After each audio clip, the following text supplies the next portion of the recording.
जय सिन्हा की जहाँ तक बात करते हैं, उस भोजन का व्यवस्थापक ही मुंगेर में ये मटन भोज का जो है व्यवस्था था और लगभग 50,000 आदमी खाना खाया था।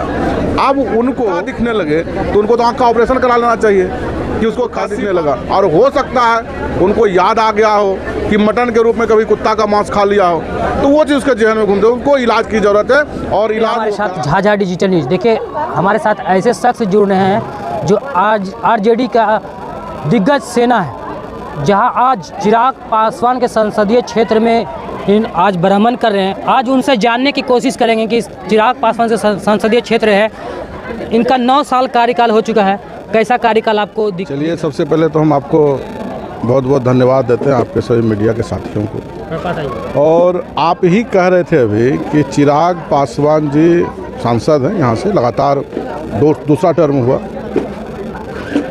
इस 9 साल 10वां साल चल रहा है। इस 10 साल में आप हमको 1 साल के हिसाब से 1 साल में 1 काम, 10 साल में 10 काम गिना दीजिए। हम उनका देखे थे, वो अपना निकाले थे, एक लिस्ट निकाले थे कि हमने 10 साल में क्या किया। तो लिस्ट के पहले नंबर पे था 2000 स्ट्रीट लाइट। सब लोग जानते हैं, बोलने वाली बात नहीं है वो, कि स्ट्रीट लाइट यदि आप अपने योजना से देते हैं तो आपको क्या मिलता है, ये खुल के बोलने की बात नहीं है। ये जितने भी लोग कार्यकर्ता, राजनीतिक कार्यकर्ता हैं और जितने भी पॉलिटिकल लोग हैं, उन सबको पता है। बाद बाकी जनता से जुड़ा हुआ, जमीन से जुड़ा हुआ कोई भी एक काम बता दीजिए, कोई भी एक काम बता दीजिए कि चिराग पासवान जी ने किया हो। सुरक्षित क्षेत्र है ये, सुरक्षित क्षेत्र है, सुरक्षित सीट से आप चुनाव जीत के जाते हैं।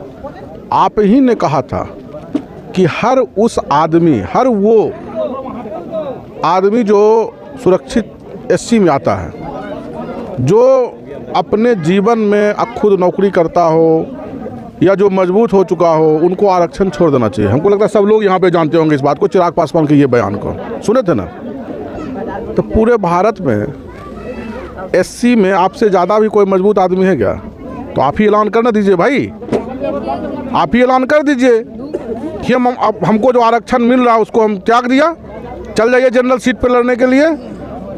तो ईंट का ईंट बजा करके आप जहां से आए हैं वहां से पुनः आपको भेज दिया जाएगा। ऐसे में नेता प्रतिपक्ष विजय जी वो बोल रहे थे ललन सिंह का जो पार्टी हुई थी उसमें मटन बिरयानी न छोड़कर बस्ती का जितने भी जानवर थे वो गायब हो चुके हैं। ऐसे में आपकी क्या राय रहेगी? हमको लगता है कि एक आध दिन पहले वो बोले थे कुत्ता का मीट, एक आध दिन पहले वो कुत्ता का मीट खा लिए होंगे, उनको याद होगा। अब बाद बाकी हो सकता है स्वाद भी उनको नहीं आता हो। कोरोना वाला जो सिस्टम था, मुंह में स्वाद गायब हो जाना और आँख से दिखना बंद हो जाना, उसको बकरी भी कुत्ता नजर आने लगे, तो उनका बात ही जुदा है यार। वैसे सब आदमी को इलाज की ज़रूरत है और इलाज बोलिएगा, आप लोग कहिएगा, यदि तैयार होंगे तो हम बिहार सरकार के माध्यम से IGMS, PMCH, भागलपुर, मुंगेर, कहीं भी लखीसराय में भी है, उनका इलाज करवाने के लिए तैयार है, कोई दिक्कत नहीं। जिस तरीके से पनौती के नाम से आप लोग दिए थे शब्द, पनौती ही आज 3 राज्यों में सफलता पाए, इस पर आपका क्या बयान है? नहीं, चलिए, वो सफलता उनको मिला, इसके लिए हम उनको धन्यवाद देते हैं। लोग उनको जाना, लोग उनको जो है उनको चाहा। लेकिन एक वो बात बताइए, ये सामुदायिक भवन है ना बगल में, कोई जिंदा आदमी के नाम पे है क्या? अरे कोई जिंदा आदमी के नाम पे रखता है सामुदायिक भवन, स्कूल, कॉलेज, स्टेडियम, मैदान? जो लोग समाज के प्रतिष्ठित लोग होते हैं, जो स्वर्गवास हो जाते हैं, उनको याद रखने के लिए जो है उस जगह का नाम दिया जाता है। तो अपने नाम पे नाम को चेंज करा करके जिंदे में नरेंद्र मोदी स्टेडियम करा दिया और खुद जा करके वहाँ बैठ गए। जो लगातार जीत रहा था वो हार गया। इसके लिए लोग उनको पनौती, इस पर हम कुछ नहीं बोलेंगे, लेकिन आप उनको सफलता मिला। और किसी भी चीज़ का शुरुआत वो बिहार करता है। बिहार में भी प्रयास किया था मध्य प्रदेश और महाराष्ट्र के तरह सरकार को जो है बदल करके खुद काबिज हो जाए। तो हमारे नेता तो बोलते हैं कि बिहारी जो है उड़ती चिड़िया को हल्दी लगाने का काम करता है। तो हल्दी लगा दिए, आ गए। महागठबंधन की सरकार हो गई और यही महागठबंधन की सरकार बिहार से पूरे भाजपा को भारत से हटाने का काम करेगा। बिहार में इस बार जो चुनाव होने वाली है, कितनी सीटों पर बहुमत रहेगी आपकी? एक सीट बता दीजिए ना कि जो वो जीत जाएगा, आप ही बता दीजिए। वो तो पूरे 40 का 40 में रही सीट रहेंगे। अरे आप जमुई की बात कर लीजिए ना, आप जमुई की बात करिए, छोड़िए 40 को, जमुई की बात करिए, कह दीजिए ना लड़ जाने, कायल छोड़ के भाग रहे हैं हाजीपुर। क्या जरूरत पड़ गया? क्या सम्मान जमुई के लोगों ने आपको दिया और उस सम्मान को आप बीच में छोड़ करके हाजीपुर जा रहे हैं? आइए ना भाई, एक एक हो जाएगा, कोई दिक्कत नहीं है, तैयार हैं हम आपसे। और सबसे पहले आपको जमुई हरा देंगे। आप देख लीजिए, जमुई हारिए करिएगा, भागलपुर हारिएगा, बांका हारिएगा, मुंगेर हारिएगा।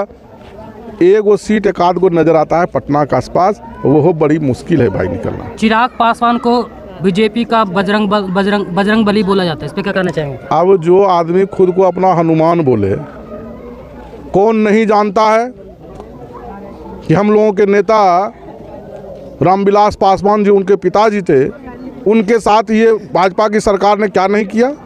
बंगला खाली करा दिया, रातों रात मूर्ति तोड़वा दिया, फोटो फेंकवा दिया। उसके बावजूद भी आप उसी द्वार पे जा रहे हैं भाई।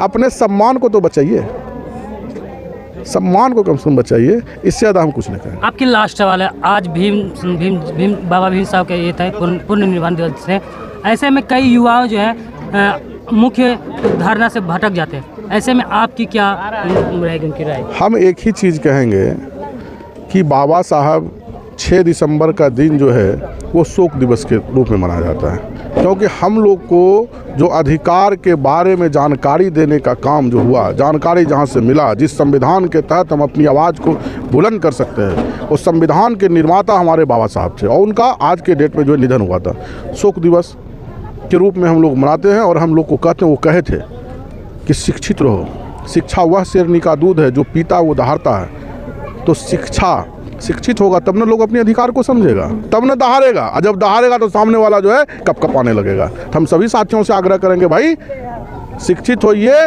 और जाइए, पढ़िए, लिखिए और अपने समाज को आगे बढ़ाने का काम करिए। धन्यवाद।